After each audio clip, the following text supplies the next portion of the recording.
just 26 days to go before we head to the polls. Let's remind you of just how intense it was before South Africa hosted its very first democratic elections in April of 1994.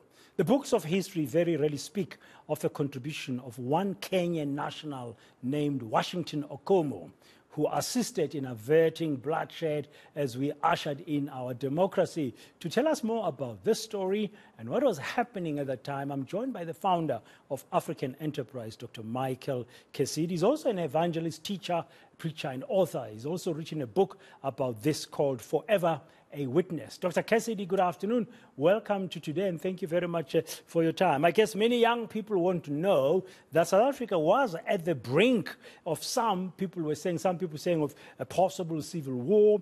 There was a lot of tension, a lot of blood had been shed.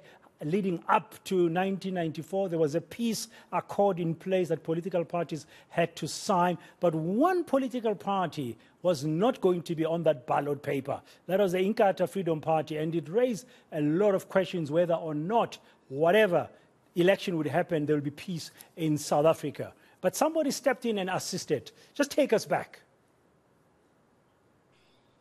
Yes, well, thank you, Dan. And indeed, you know, we had a miracle back then, and we have produced a documentary on that called The Threatened Miracle of South Africa's Democracy, based on a book of mine called A Witness Forever. And in that book, I share about how we had come to the very, very edge, really, of civil war. In fact, as you would remember, and your viewers, many of them at any rate,